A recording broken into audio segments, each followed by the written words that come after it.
తమిళనాడు సుప్రసిద్ధ దేవాలయాల్లో చిదంబరం ఒకటి. ప్రత్యేకమైనది కూడా. ఒకే ఆలయంలో 10 అడుగుల దూరంలోనే నటరాజస్వామి, గోవిందరాజుల పెరుమాళ్లు ఇద్దరూ నిత్య పూజలందుకునే అద్భుత ఆలయం అది.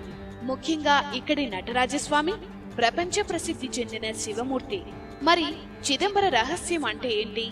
ఇది ఎప్పటికీ అంతుచిక్కని, సమాధానం లేని ప్రశ్నే అంటారు అంతా. కానీ సమాధానం లేనిది ప్రశ్న ఎలా అవుతుంది? ఈ రహస్యాన్ని ఛేదిస్తోంది తిరుమందిరం కావ్యం. 1000 ఏళ్ల క్రితం నటరాజ భక్తుడు 63 నయనార్లలో ఒకరైన తిరుమూలర్ తన తిరుమందిరం కావ్యంలో చిదంబర రహస్యాలను వివరించారు. మనిషి ఆత్మ సాక్షాత్కారానికి, శరీర నిర్మాణానికి నిలువెత్తు రూపమే చిదంబరమని తిరుమూలర్ ఆనాడే చెప్పారు. చిదంబరంలో నటరాజ విగ్రహం కాలి బొటనవేలు భూమి అయస్కాంత క్షేత్రానికి సరిగ్గా కేంద్రమని 8 సంవత్సరాల పరిశోధన అనంతరం పాశ్చాత్య సైంటిస్టులు తేల్చి చెప్పారు. ఈ విషయాన్ని 1000 ఏళ్ల క్రితమే తిరుమందిరంలో స్పష్టంగా వివరించారు. అంటే ఈ ఆలయం ప్రపంచ అయస్కాంత క్షేత్రానికి సరిగ్గా మధ్య బిందువు. ఆ రకంగా అయస్కాంత శక్తిని నటరాజస్వామి బ్యాలెన్స్ చేస్తున్నాడన్నమాట. పంచభూత లింగాల్లో చిదంబరం ఆకాశలింగం, అంటే కాస్మిక్ ఎనర్జీకి సింబల్.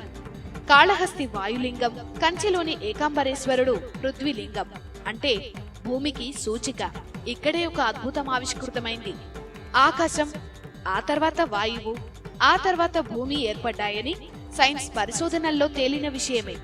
భగవంతుని మాయో ఏమో గాని పైన చెప్పిన 3 దేవాలయాలు చిదంబరం, కంచి, కాళహస్తి, ఈ 3 ఆలయాలు ఒకే రేఖాంశం మీద ఉన్నాయి. ఈ 3 దేవాలయాలు ఒక రాజు కట్టినవి కావు, ఒక కాలంలో నిర్మించినవి కావు. మరి సరిగ్గా ఇది ఎలా సాధ్యమైంది? ఖచ్చితంగా దైవలీలే. ఇక చిదంబర రహస్యం అంటే ఏంటో చూద్దాం. ఈ అనంత విశ్వం నుంచి పుట్టిన మనిషి జీవాత్మే చిదంబర రహస్యం. ఈ ఆలయానికి 9 ప్రవేశ ద్వారాలు ఉన్నాయి. ఇవి మానవుడి నవరంధ్రాలకు సూచిక. చిదంబరం దేవాలయం పైకప్పుని 21,600 బంగారు రేకులతో తాపడం చేశారు. మానవుడు రోజుకు 21,600 సార్లు గాలి పీలుస్తాడు. సైన్స్ ప్రకారం లెక్క వేద్దాం.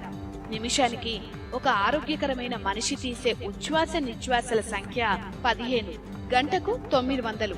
రోజుకి 24తో గుణిస్తే సరిగ్గా 21,600. కొన్ని వేల ఏళ్ల క్రితమే మన యోగా శాస్త్రం మనిషి అనాటమీ మీద చేసిన గొప్ప పరిశోధనకు ఇదే సాక్ష్యం. ఇక పైకప్పు బంగారు రేకులను తాపడం చేయడానికి 72,000 బంగారు మేకులు వాడారు. మన శరీరంలో ఉండే నాడుల సంఖ్య 72,000ని ఆయుర్వేద శాస్త్రం చెప్తోంది. దేవాలయంలో నటరాజస్వామి కొలువైన గర్భగుడిని పొన్నాంబళం అంటారు. ఇది కాస్త ఎడమవైపుగా ఉంటుంది. శరీరంలో గుండె ఉండేది ఎడమవైపే కదా. పొన్నాంబళానికి అటూ ఇటూ కనక సభ, చిత్ సభలు ఉంటాయి. కనక సభలో 4 స్తంభాలు, 4 వేదాలకు ప్రతీకలు.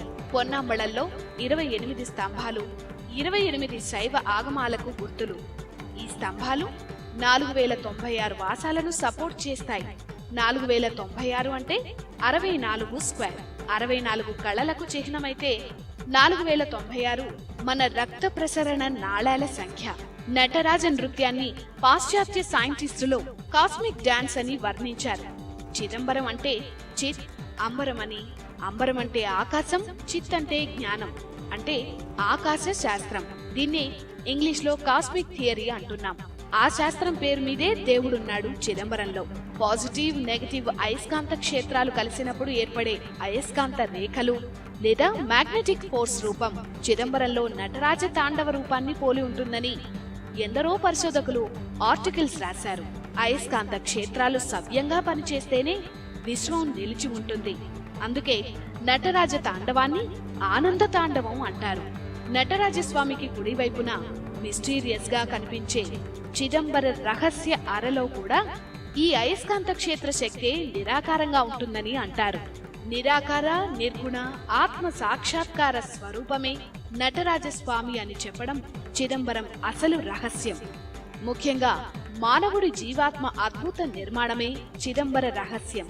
ఈ విషయాలన్నీ 1000 ఏళ్ల క్రితమే తిరుమూలర్ తన ప్రబంధం తిరుమందిరంలో చెప్పారు.